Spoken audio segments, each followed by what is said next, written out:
20절 야곱이 라헬을 위하여 7년 동안 라반을 섬겼으나 그를 사랑하는 까닭에 7년을 며칠 같이 여겼더라. 35절 그가 또 임신하여 아들을 낳고 이르되 내가 이제는 여호와를 찬송하리로다 하고 이로 말미암아 그가 그의 이름을 유다라 하였고 그의 출산이 멈추었더라. 네, 우리 창세기 29장 말씀 우리 함께 살펴보겠습니다. 야곱이 아버지 이삭의 집을 떠나 밧단 아람으로 향했습니다. 이 베델에서 하나님의 임재하심을 경험하고 끝까지 지키시겠다라는 약속을 받은 후에 야곱도 하나님 앞에서 서원을 합니다. 뭐라고 서원을 하냐면요, 만일 하나님이 나를 지키시고 인도하셔서 다시 아버지의 집으로 돌아오게 하시면 여호와께서 나의 하나님이 되시고 이곳은 하나님의 집이 되고 내게 주신 것의 10분의 1을 반드시 하나님께 드리겠습니다. 이렇게 서원을 합니다. 이 경험을 한 야곱은 어떤 마음으로 하란으로 갔을까요? 아마 굉장히 든든한 마음으로 가지 않았을까 싶습니다.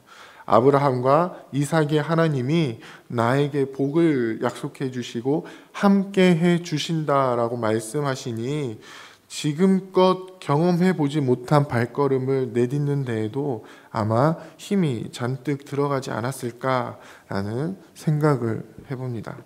그렇게 야곱은 하란에 별일 없이 도착하게 됩니다.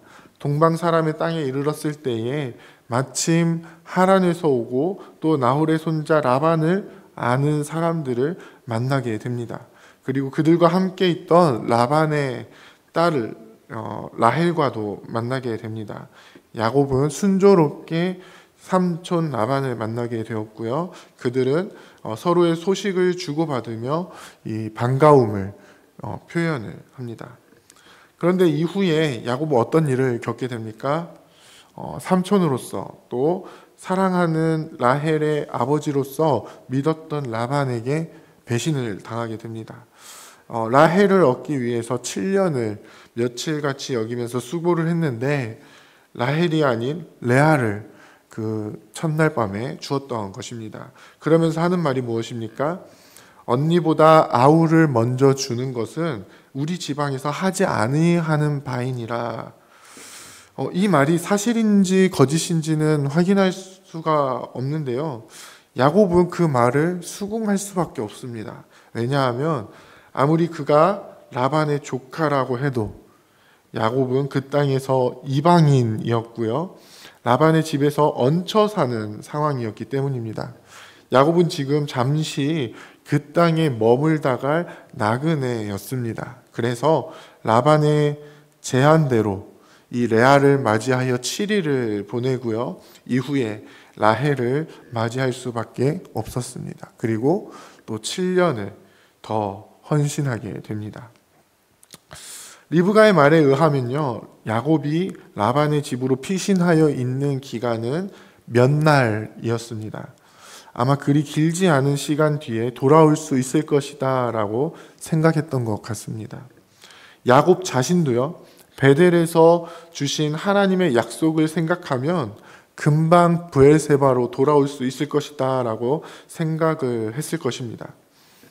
하지만 야곱 앞에 놓여 있는 현실은 자신이 에서를 속였던 것처럼 라반이 자신을 속이는 것이었습니다. 라반의 속임으로 인해서 야곱은 하란에 14년간 머물러야 했고요. 그 이후에도 6년이라는 시간을 더 보낸 뒤에야 고향으로 발걸음을 옮길 수 있었습니다. 많은 사람들이 하나님을 경험하고 기쁨에 찬 상태에서 신앙생활을 하게 됩니다. 그런데 하나님을 경험한 이후에 우리의 삶의 모습이 내가 기대했던 것과는 다르게 이루어질 때가 있습니다. 나의 계획과 전혀 다른 방향으로 삶이 이끌어지고 혹시 이전에 있었던 나의 부족함이나 나의 연약함 또는 나의 죄악을 마주하게 되는 일들이 일어나기도 합니다. 그럴 때에 우리는 어떻게 해야 하겠습니까?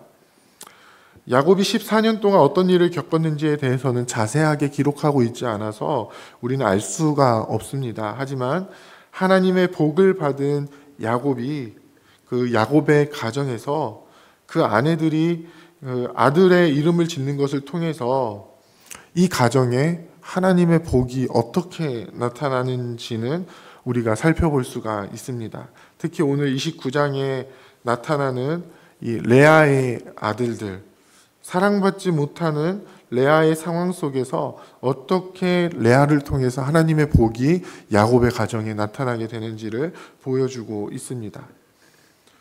첫째 아들인 르우벤의 이름은요, 내 아픔을 돌보신다라는 의미를 가지고 있습니다. 이야기 속에서는 사랑받지 못하는 이 레아의 아픔을 돌아보아 주셔서 이 아들을 주셨다라는 의미를 보여주고 있습니다. 둘째 아들인 시므온의 이름은요, 들으신다라는 의미를 가지고 있습니다. 마찬가지로 레아가 사랑받지 못함을 들으셨다라는 의미를 가지고 있습니다. 이 두 아들의 이름은요, 고통받고 압제받는 자들의 소리를 들으시고 그를 돌아보시는 하나님의 은혜가 표현되고 있습니다. 하나님의 백성들이 이 땅에서 압제당하고 고통당하고 있을 때에 하나님께서 들으시고 돌아보시는 은혜를 보여주고 있습니다. 그 다음 셋째 아들인 레위의 이름은요, 연합하다라는 의미를 가지고 있습니다. 오늘 이야기에서는 레아가 이 아들을 통해서 야곱과 연합하게 될 것이다 라는 소망을 가지게 되는 모습을 보여줍니다. 이는 훗날 하나님의 백성이 레위 지파의 섬김을 통해서 제사 안에서 하나님과 연합하게 될 것을 소망하게 합니다. 마지막으로 넷째 아들인 유다의 이름은요, 찬양하다라는 의미를 가지고 있습니다. 결국 레아는 여호와를 찬양하는 자리로 나아갑니다. 하나님의 백성들이 그 삶에서 최종적으로 어떤 자리로 나아가야 하는지를 보여주고 있습니다. 사랑하는 부평교회 성도 여러분, 우리의 삶 가운데 이러한 하나님의 은혜가, 하나님의 복이 나타나기를 원합니다. 우리를 지키시고 우리를 보호하시고 인도하신다라고 약속하셨던 그 하나님이 우리의 삶을 돌아보시고 우리의 소리를 들으시고 우리와 연합하셔서 하나님을 찬양하는 자리로 이끄시는 그 놀라운 은혜를 경험하게 되는 우리가 되기를 원합니다. 우리가 예수 그리스도를 만나게 되고 믿게 되었을 때에 우리의 삶에 이전에 생각하지 못했던 기쁨이 찾아올 수도 있습니다. 이젠 우리의 삶을 걱정하지 않아도 되겠다라는 안도감이 들 수도 있습니다. 하나님의 복 주심을 기대하며 우리의 신앙심에 잔뜩 힘이 들어갈 수도 있습니다. 하지만 우리의 인생은 우리가 생각한 대로 그렇게 흘러가지는 않습니다. 왜냐하면 우리는 이 땅에 잠시 머물다가는 나그네이기 때문입니다. 우리가 이 땅에서 얼마만큼 나그네로 머물며 살아갈지는 모르지만 이 땅은 우리가 영원히 머물 곳이 아니기 때문에 우리는 이 땅에서 속임을 당하고 착취를 당하고 고통을 당하고 또 슬픔을 당할 수도 있습니다. 그럼에도 불구하고 우리가 소망을 가질 수 있는 이유는 무엇입니까? 그것은 우리에게 주신 약속이 너무나도 확실하기 때문입니다. 야곱을 결국 그 고향으로 이끌어 가시는 하나님이 이 땅에 살아가는 우리에게도 너무나도 확실한 본향을 보여주고 계시기 때문입니다. 이 땅에 살아가는 자기 백성을 돌아보시고 그 기도를 들으시고 예수 그리스도를 통해서 연합하셔서 결국 영원한 하나님을 찬양하게 하시기 때문입니다. 그 놀라운 은혜를 온전히 누리기를 원합니다. 예수 그리스도를 통해 우리를 구원하시고 자기 백성 삼으신 하나님께서 영원히 우리와 함께 하심을 온전히 누리기를 원합니다. 비록 이 땅에서 어려움을 당할지라도 슬픔을 당할지라도 그 속에서 약속의 주님을 온전히 바라보며 영원한 나라를 소망하며 살아가시는 저와 여러분들이 다 되시기를 주님의 이름으로 부탁드립니다. 함께 기도하겠습니다. 이제 오늘 받은 말씀으로 함께 기도하겠습니다. 나그네의 삶 속에서 본향을 바라보며 믿음으로 살아가는 주의 백성이 되게 하옵소서. 우리의 기도를 들으시고 우리를 살피시며 예수 그리스도를 통해 주님과 연합하게 하시는 은혜를 깨닫게 하시고 주님을 날마다 찬양하는 삶을 살아가게 하옵소서.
이제 개인의 기도 제목을 가지고 하나님 앞에 기도하시기 바랍니다.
수고하셨습니다. 오늘도 하나님의 인도하심 가운데 승리의 하루를 보내시는 우리 재건부평교회 모든 성도님들이 되시기를 주님의 이름으로 축복합니다.